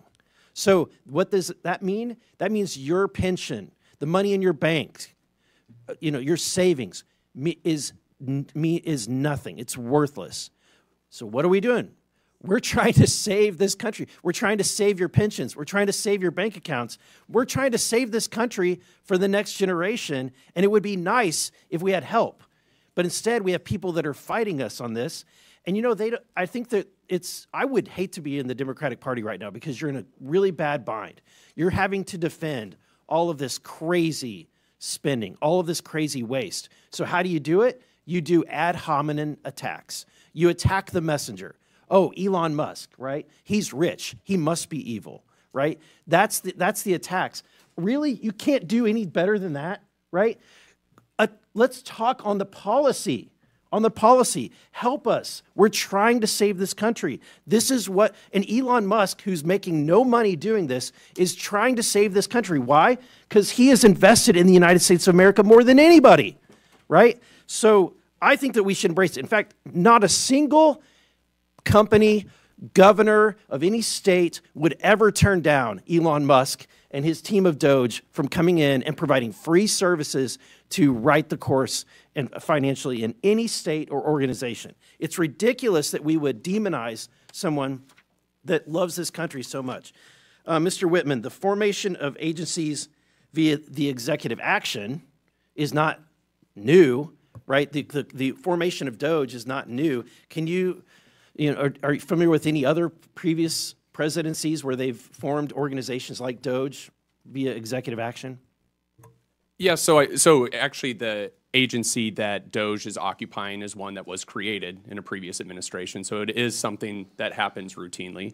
But I don't know if that answers your question. Yeah, there's been the Office of Budget Management was created, Environmental Protection Agency was created, the U.S. Digital Service, which is now DOGE, was created all by executive order, right? And actually one other I'd add is USAID was originally created through an executive order by President Kennedy and then later formalized. And then, Madam Chair, I have a video I would like to end with that just, let's review, if we could cue that, to remind, and I want to remind my Democratic friends, at a point in which you once had the majority of the American people on your side, this is what your party believed in. This report tells us how to cut waste, cut red tape, streamline the bureaucracy, change procurement rules, change the personnel rules, and create a government that works better and costs less. I've read it, and where it says the president should, the president will. Among the 800 recommendations, eliminating 12% of the federal workforce, merging some government agencies like the FBI, the DEA, and the Bureau of Alcohol, Tobacco, and Firearms, closing hundreds of government offices outside Washington. From the day I took office, one of the commitments that I made to the American people was that we would do a better job here in Washington in rooting out wasteful spending. We thought that it was entirely appropriate for our governments and our agencies to try to root out waste, large and small, in a systematic way. It means cutting some programs that I think are worthy, but we may not be able to afford right now. A lot of the action is in Congress and legislative, but in the meantime, we don't need to wait for Congress in order to do something about wasteful spending that's out there. We haven't seen as much action out of Congress as we'd like, and that's why we launched on our own initiative, the campaign to cut waste. And we're going to keep on finding every possible way that we can do that, even if Congress is not acting. There you go. I think it speaks for itself. My time has expired. The gentleman's time has expired. Thank you. I now yield to the gentlewoman from the District of Columbia, Ms. Norton, for 5 minutes. Thank you. Our Republican colleagues and the Trump administration continue to demonize our friends and neighbors who work for the federal government and swear an oath to protect the Constitution and serve the public. Thousands of civilian federal employees have given their lives in the line of duty for their country. The administration seems intent on dismantling much of the federal government in violation of the Constitution, statutes, and regulations. And our Republican colleagues are letting them do it. They want to gut the nonpartisan civil service and to convert a significant portion of the remaining civil service into political appointees. Depriving the federal government of employees' expertise and experience will harm the services that the government provides to all Americans. Mr. Hetler-Garlett, the administration is attempting to cause a mass exodus from our federal workforce. Will this increase or decrease waste, fraud, and abuse? Thank you, Delegate Norton. I think it's pretty clear that chaos is not the friend of efficiency. If you undermine the very functionality of the government, you're not going to make it more efficient. You're going to make it worse. And it's going to cost even more money to recoup or to fix things that go wrong in the interim. So again, I mentioned earlier that if you care about waste, fraud, and abuse, firing Inspector General doesn't add up. I think if you care about government being more efficient, I think intentionally creating chaos is the opposite of that. Well, Mr. Hetler-Garlett, do federal employees operate without oversight or rules and regulations? No, absolutely not. They are governed by plenty of rules and regulations, and when there are independent inspector general at the agency they're supposed to be at, they also have a cop on the beat making sure that they do so. I want to highlight some stories demonstrating exactly the kinds of federal workers the administration is trying to force out. How about Chris Mark at the Department of Labor, whose pioneering work on mine safety has reduced minor safety deaths from roof collapses to almost zero today? Or Jared Koopman at the Internal Revenue Service, who pioneered new methods for tracking criminal cybersecurity currency transactions that led to the rescue of 23 children from rape and assault, as well as the seizure of hundreds of millions of child abuse videos and 370 pedophile arrests. This work also prevented funding from going to terrorist groups. Or Ronald E. Walters, who manages the 155 national cemeteries around the country and tends to the resting places of almost 4 million veterans.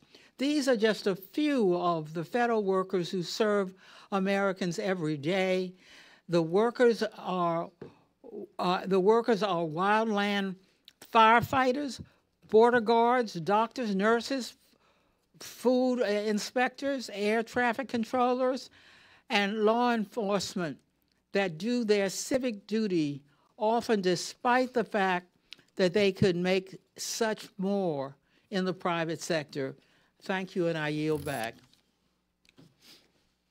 The gentlelady yields. I now yield to the gentleman from Georgia, Mr. Jack. Well, thank you very much. Thank you very much, Madam Chair. And I want to also thank you for convening this hearing. I think it's incredibly important, and I want to thank our witnesses for appearing before us today. Like another member of this committee, I too was once an employee of the Executive Office of the President. I worked in President Trump's White House from the very first to very last day of his first term, and I saw firsthand how entrenched and resistant the federal bureaucracy was to his agenda.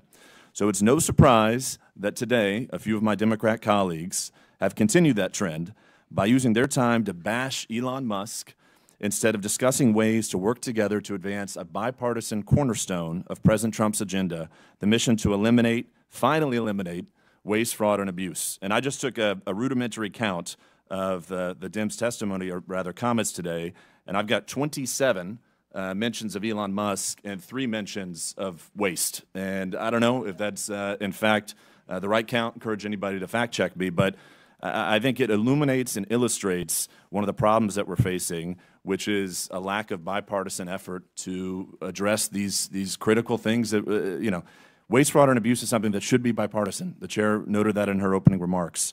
Now, Madam Chair, you know how much I enjoy studying public opinion. So with your approval, I'd like to enter into the record the CBS News poll from this past weekend conducted February 5th to 7th, 2025. And I'd also like to illuminate 2 findings. First, 70% of Americans, Democrats and Republicans included, believe President Trump is already doing the job that he was elected to, which is interesting because I have an article here from CNN from September 2024 that notes Trump says Elon Musk has agreed to lead proposed government efficiency commission as ex-president unveils new economic plans. So he is doing exactly what he said he would do by empowering his administration to root out waste, fraud, and abuse, and that's exactly what we're trying to do here today. I'd also like to note one interesting statistic from that. 62% of Americans want Democrats in Congress to work with us to advance the priorities that President Trump was elected to govern on. So I think those are 2 stats that I hope everyone pays attention to. But to ask questions of our witnesses, I'd first like to start with Mr. Talcove. One of the things that I've found very interesting from your opening testimony is you talked, and I think you engaged with Mr. Burchett on the 1974 Privacy Act. And I had some interesting folks visit my office yesterday who noted that 1/3 of all prior authorizations are still done manually by phone, fax, or direct post mail. First off, would love your comments on that, and I'd also like for you to expound upon some of the solutions that we can deliver to this Congress in modernizing that 1974 Privacy Act. Yeah, these aren't people problems. These are technology problems. You can't process the number of individuals that are accessing our systems person by person. It just takes too much time. So by updating the 1974 Privacy Act and allowing for digital matching, you would have very quickly realized that a large portion of the PPP loan funds were going to the wrong person. You would have been quickly able to match, and I think the number was 20% were on the do not pay list. You can't expect people to do what a machine, and especially AI, can do today. Fair enough. Thank you very much for that. And if I can also ask Mr. Whitson, I think we share a common interest, which is to move departments and agencies outside of Washington, D.C. It's something that I campaigned on, something that I helped President Trump effectuate in his first administration. And I have to imagine that if we have departments and agencies outside of D.C., if we've got a workforce that's more reflective of the balance that America is, we at the same time, too, could potentially root out some of this waste, fraud, and abuse by enabling other Americans, other citizens of our country to help advance some of these issues. So would love your commentary on that before my time expires. No, I think you're exactly right, Congressman Jack. And so I think, you'd save a lot of taxpayer money. So building a headquarters in downtown D.C. versus Huntsville, Alabama, you're going to be able to save a lot of money. Number 2 is you're actually going to make life better for the employees as well. So that's a point that's also missed a lot, but commuting into D.C. versus being able to go somewhere else where it's a better cost of living and things like that might be better for the folks. And then lastly, these areas where you set up a headquarters are going to be populated by people that live in the area to fill the rank and file of staff positions. And so if you plant these federal agency headquarters in the heart of any area that's overwhelmingly one party or the other, then you're going to naturally get that sway versus something that's more representative of the people as a whole. Well, thank you very much, our witnesses. Mindful of my time, I want to finish before my time expires. I yield back to our chairwoman, Marjorie Taylor Greene. Thank you. And Chairwoman, I would like to ask for unanimous consent to enter something into the record. So what is it? It is a report from the Congressional Research Service, nonpartisan CRS, that lays out the rules and the law for firing inspectors general, which of course look into waste, fraud, and abuse. And Without objection. Thank you. And that rule requires for the law to be followed, for Congress to be notified with 30 days and a reason for firing inspectors general to give Congress a chance to overrule that, and that's the law. So thank you for entering that into the record. Madam Chair. Without objection, the materials Mr. Jack cited are also submitted for the record. I now recognize. Yes. Apologies.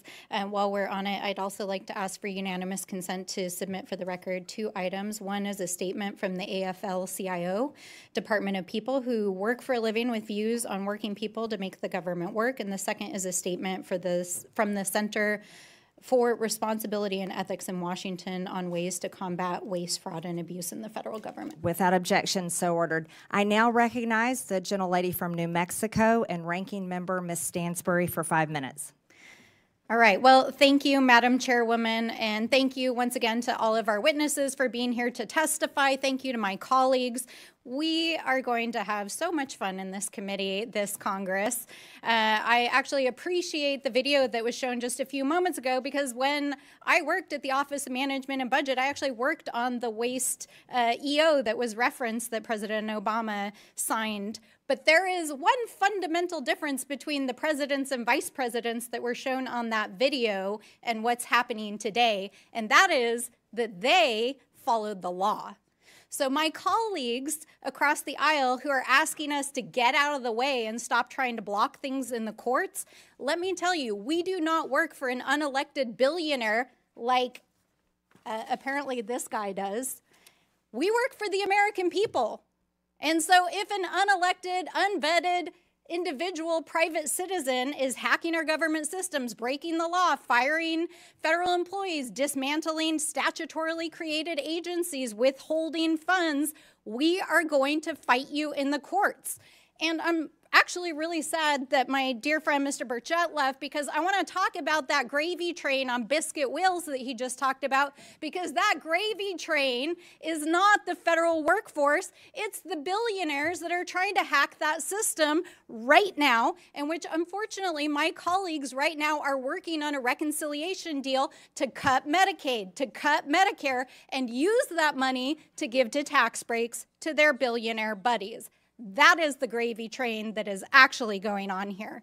But because this is the Oversight Committee, let's do a little bit of oversight. For the last several weeks, I've been talking to Treasury and OMB officials to try to get to the bottom of why Elon Musk and his team are trying to hack the Treasury payment system, because this is a completely nonpartisan system that literally just pays the bills of the federal government. So why are they so eager to hack this system? And I have to say that over the last several weeks, we have literally received thousands of calls in every single congressional office. In fact, we know that our friends across the aisle are also receiving these calls, because this system pays the bills of the U.S. government. It pays our soldiers. It pays for the work that we do overseas. It pays your Social Security benefits. It pays your tax refunds. So why is Elon Musk and his hackers trying to access that system? And why did a senior civil servant who had overseen this system for over 30 years get asked to stand down after a 25-year-old intern working for Elon Musk tried to get access to the code for that system? Now, thankfully, they were shut down in the court system, but Musk has installed, with the president's blessing, one of his Silicon Valley buddies, who I want to point out, in which the media has not paid a lot of attention to, is the CEO of a private IT company, including Citrix, that has millions of dollars in IT contracts with the federal government. And not only is he still operating as the installed DOGE person at Treasury, he's actively still the CEO of this private company. How is that even legal? Is it legal? I don't think it's legal, because the federal court is trying to shut this down. We also know that that 25-year-old software engineer, in violation of the court order, was actually given access to modify the code. So what is going on here? And why is this such a threat to the American people? Why are thousands of people calling us? It's because of the size and the significance of these payments, because it is an invasion of the privacy and security of the American people, because it could threaten our ability as a country if there was a default in the debt ceiling, and because it contains highly classified information that our foreign adversaries are trying to cyber attack us regularly for. So why is a private citizen being given access to this system? We know they're trying to shut down payments. They're trying to shut down agencies. What's next? Are they going to shut down your Social Security payments? We don't know, because they have no oversight, and Elon Musk will not come in front of this committee. And in fact, the Treasury folks are saying this is the biggest insider threat they've ever seen in the history of the agency. So we are sounding the alarm, and no matter how many executive orders that Donald Trump signs or how many tweets that the VP sends, you cannot rewrite the Constitution, and we are going to hold you to account. I yield back. The gentlelady yields, and I now recognize, oh, yes. I have 3 documents I want to submit for the record.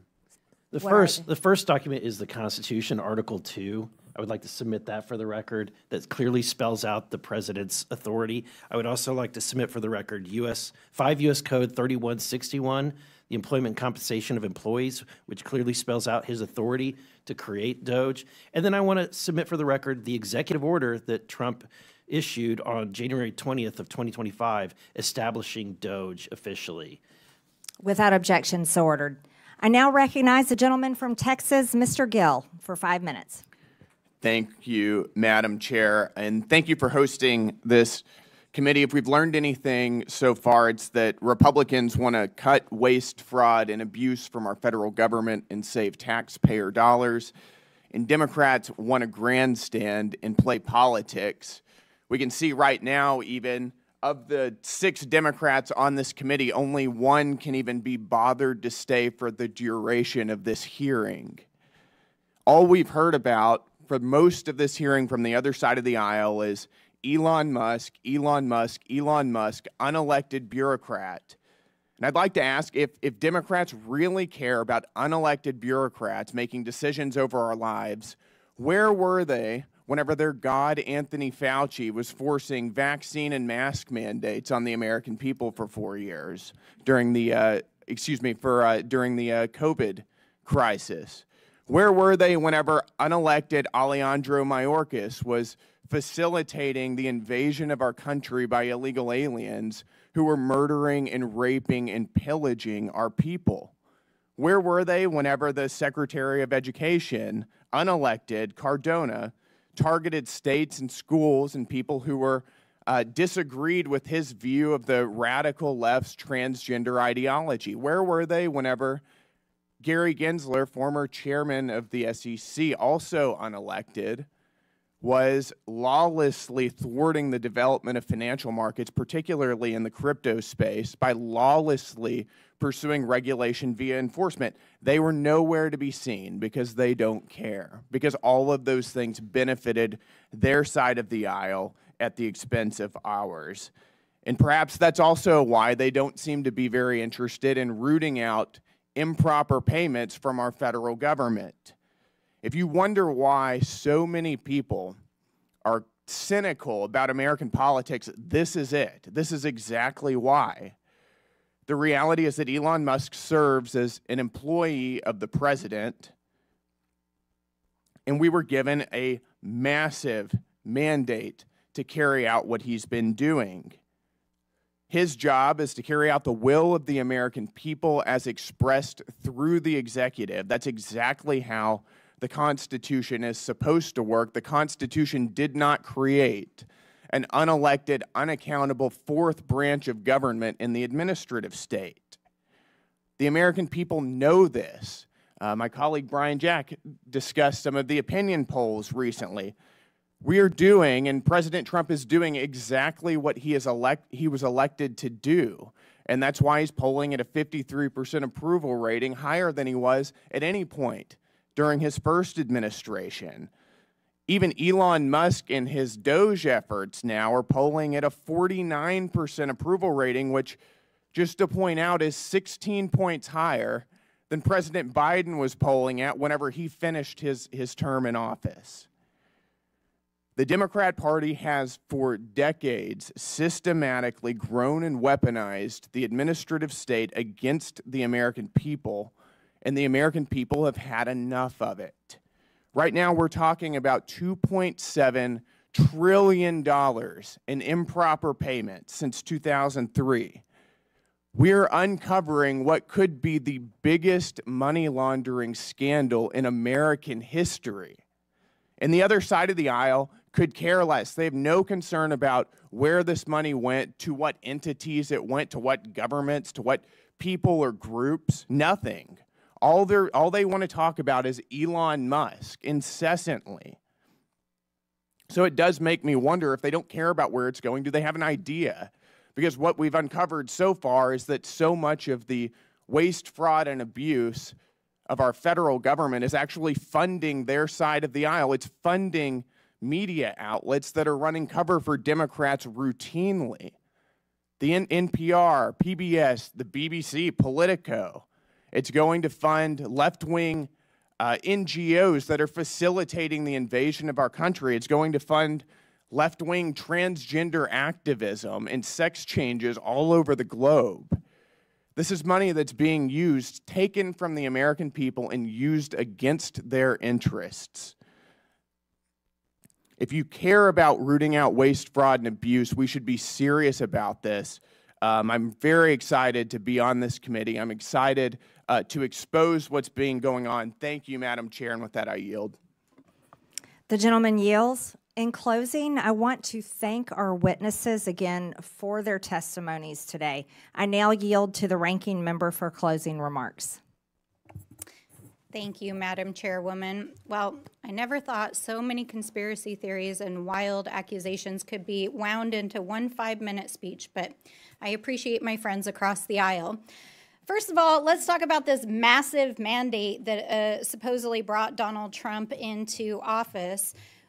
Donald Trump did not run on putting an unelected billionaire in charge of dismantling the federal government. He ran on lowering prices for Americans. And I think it's interesting that while we're sitting here this morning, the top of the New York Times is reporting that inflation has risen unexpectedly as food and energy prices have soared.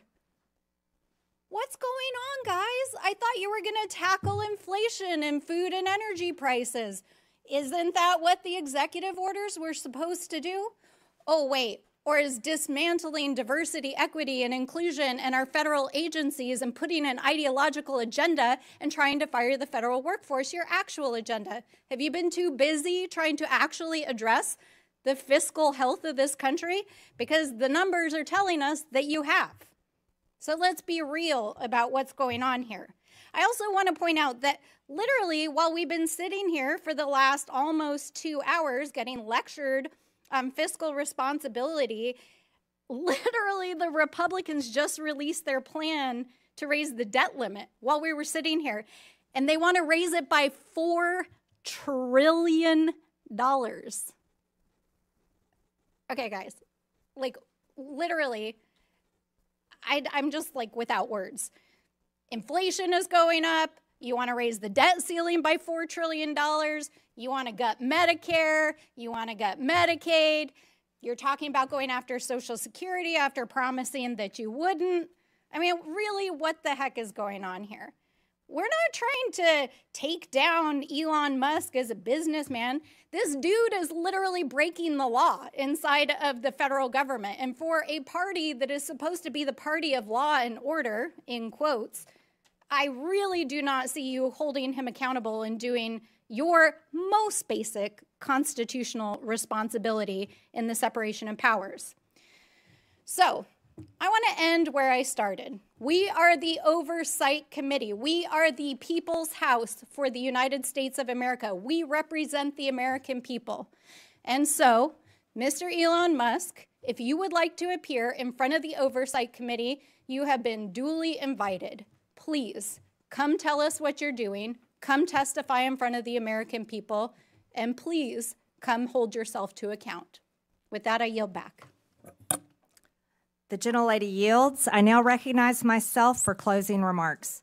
President Trump was elected with a mandate to rein in unaccountable bureaucracy in Washington and to wage war on waste. I know that because I campaigned alongside him, and so did my colleagues.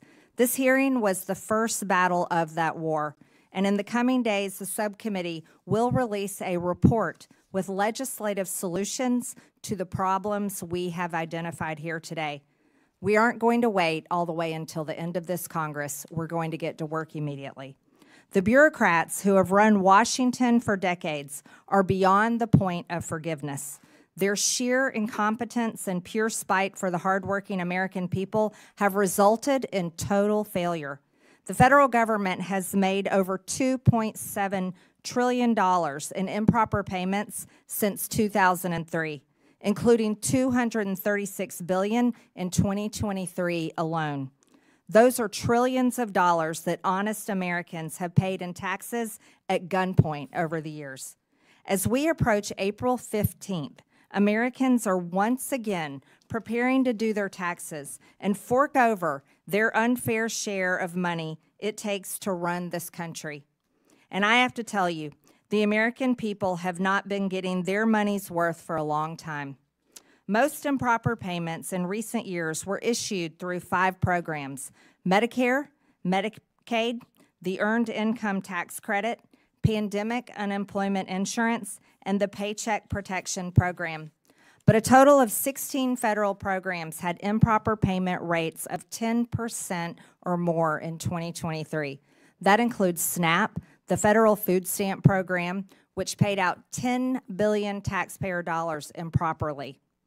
To get their arms around this problem, Elon Musk and the DOGE team went straight to the source. They went to the Treasury Department's Fiscal Service, which makes about 90% of the trillions in federal payments issued annually. The audit of these payment systems was long overdue. Treasury Secretary Scott Bessent gave DOGE employees working for the government read-only access to these systems so they could conduct that initial audit. That audit is already paying dividends. Musk learned that the databases federal agencies are supposed to check to prevent payments to fraudsters, crime rings, and dead people are not being kept up to date. Going forward, we are going to get more mileage out of these do-not-pay databases. That means fewer improper payments and less fraud and waste of taxpayer dollars. Despite this fraud that's already been revealed, a federal judge in New York issued a ruling last Friday that ran totally contrary to the will of the people. The judge blocked not only DOGE, but the Treasury Secretary himself from accessing his own agency's payment systems. That's absurd.